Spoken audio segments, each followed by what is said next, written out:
Waynesboro Generals out here in front.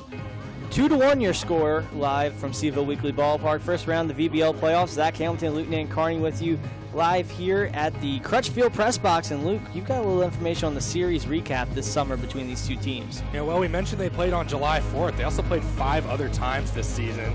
It was a bit of an adventure early with the Generals, with I think 3 of our first games with them getting rained out.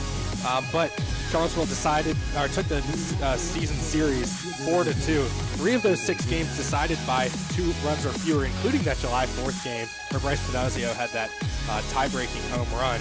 But the Tom Sox actually outscored the Generals by 13 in that season series. A little bit of an offensive juggernaut against the Generals down the stretch in his last few games. I think there was even 11-1 here at home a few weeks ago as Andrew Orzel, the left fielder, stands in. He'll take a strike on the low outside corner. Nice changeup by Weatherby there to get ahead 0-1.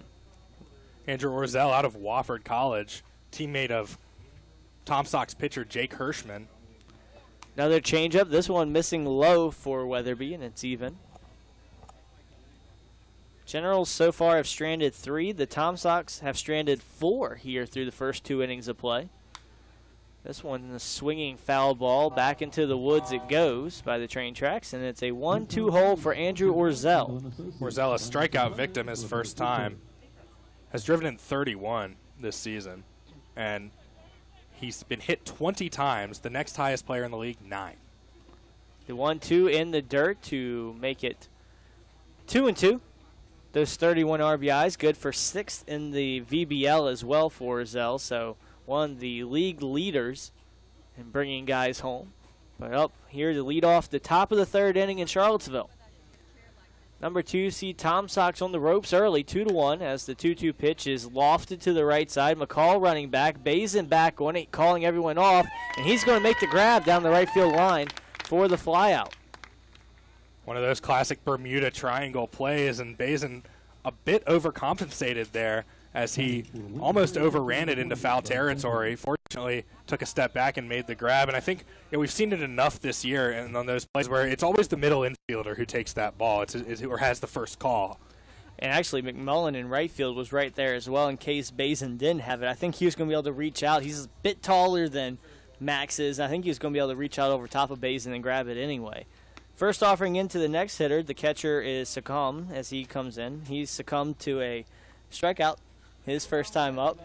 Well done. I was waiting for something like that to happen. Now a 2-0 count as that one goes off the knee protector of Alaka. Weatherby going with that curveball now. We saw him get a couple strikeouts with it back in the previous inning, but so far to Succumb, it's been 2 balls. Next offering from Weatherby, a fastball missing high and outside, so quickly a 3-0 count after Orzel went down quietly. Waynesboro seems to be a team that's always threatening, whether it be with no outs, 1 outs, or 2 outs.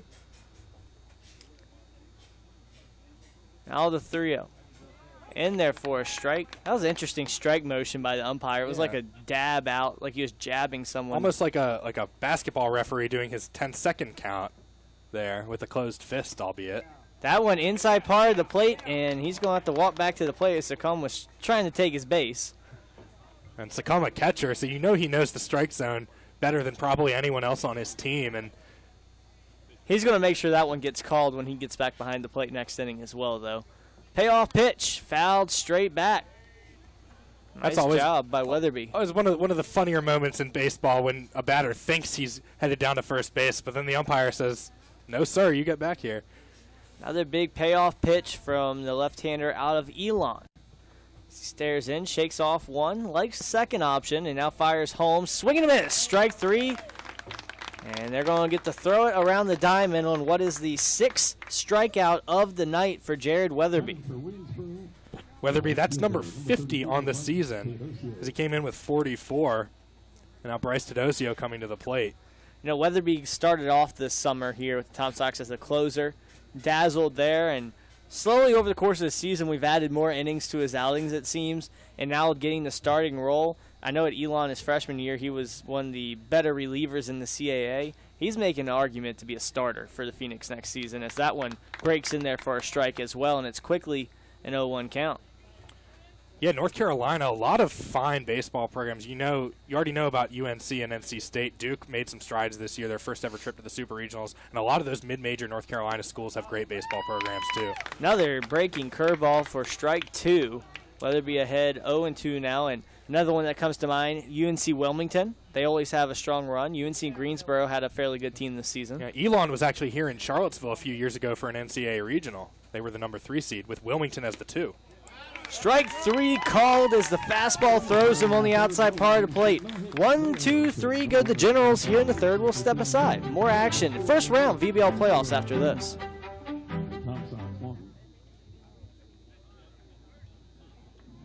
This is Jim Stutzman. In keeping with the philosophy of our pre-owned prospects deserving the same opportunities as our new vehicle customers, I'd like to share some shopping tips you ought to know before you make a decision to purchase any pre-owned vehicle. Stay tuned. Take me out to the ball game. Oh, wait, we're already here. Barry Lee and Katie G, hoping you're enjoying the old ball game and inviting you to join us each weekday morning from 5 to 10 a.m. on your 92.5 Wink FM.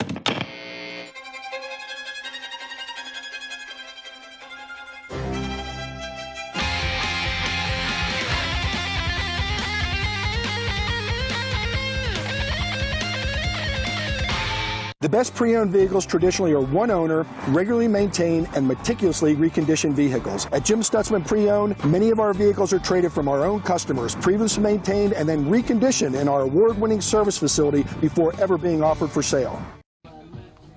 Jared Weatherby threw 3 innings, but his team trails 2-1. Tom Sox trailed the Waynesboro Generals here in Charlottesville. Zach Hamilton, Luke Nancarney with you. And Luke, pretty special thing that the Tom Sox have going as well as the rest of the VBL this summer. Yeah, for the first time this season, the Valley Baseball League playoffs will broadcast live on Facebook across the whole league. So every pitch you can catch here on Facebook Live. Go to each home team's Facebook page for every game and let us know what you think. Great sponsorships hopping on board Subway, Jim Stutzman Chevrolet, 92.5 Wink FM, and probably one of my favorites, TGI Fridays. I told you I was on Ruby Tuesdays, man. Myself, that salad bar just can't be beaten. Fridays, they used to have that Jack Daniels grill where they grill certain meats with the flavoring. That was pretty cool. Yeah, I tend to like to go to Fridays on Fridays. Otherwise, I agree with Ruby Tuesdays, although they are better on Tuesdays as well, in case you were wondering.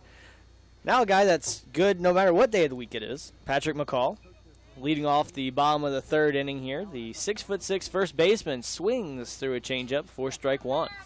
And we at Notice Sports are really humbled and honored to be part of the broadcast as well. We've had a fun season with the Tom Sox here in 2018. Thoroughly enjoyed being on the On Deck with the Tom Sox podcast with you, Luke. It's been a great time as that one's in the dirt, 1-1. I hope I haven't had to drag your college student self out of bed too early for any of our shows. Just 7 a.m. Could be worse, I guess.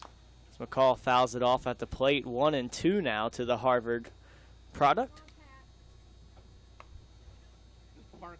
Well, for some broadcasts that you'll do in the future, you'll be getting up a lot earlier than that. Gotta catch the flights. Pat McCall from Harvard, standing 6'6". 1-2, swung on to the parking lot. That actually has a chance at a car.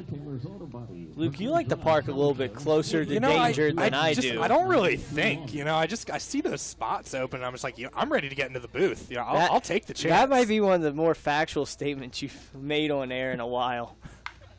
McCall turns this one around and goes foul down the right field line.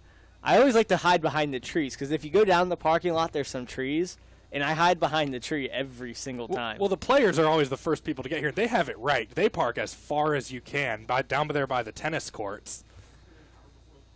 So McCall now in a 1-2 count. Sends this one out to short. Good throw across the diamond there for the out. Good smooth play by Teramoto at short. And we got a correction, by the way. David Argo, actually the first person here, part of the production crew, setting up for this very broadcast. We'd like to thank him for all his hard work this season and tonight. I want to just say I beat David here by 15 minutes today, which was pretty impressive. I think that's only the third or fourth time that's happened this year. I was Super excited for tonight's game as that curveball catches the top of the zone to Kirby McMullen. I actually ate both breakfast and lunch in Waynesboro today, so I feel like I've been kind of doing things for both teams today, even though I didn't see baseball in Waynesboro. McMullen skies this one out to the gap. Center fielder is over and has it. That's Tedizio out there for the second out. And quickly the Tom Sox going down without a threat here. Pitching has really settled in on both sides here since that first inning. We've seen what Weatherby can do when he gets into a rhythm. Now Fred Villarreal, these last couple of innings, has also had the Tom Sox eating out of his hands. A guy that can change it, though, with one swing, Brett Centracchio. When he hit one here on Friday that went into the woods, and I think it went on top of that hill there, and I think people are still looking for it. It went so far. He swings through the first one on a nice breaking ball, and that's exactly where he was trying to place that one. Yeah, you saw his head turn before the bat did, and usually that spells bad news for a hitter, and it certainly did for him there. The 0-1. Fisted out towards Teramoto at short. It's got a weird hop. He's going to have to hurry to throw. He does in time. 1, 2, 3 go the Tom Sox. We'll head to the top of the fourth inning. Tom Sox trail Waynesboro 2-1 in the battle of the 2 and 3 here in the VBL playoffs.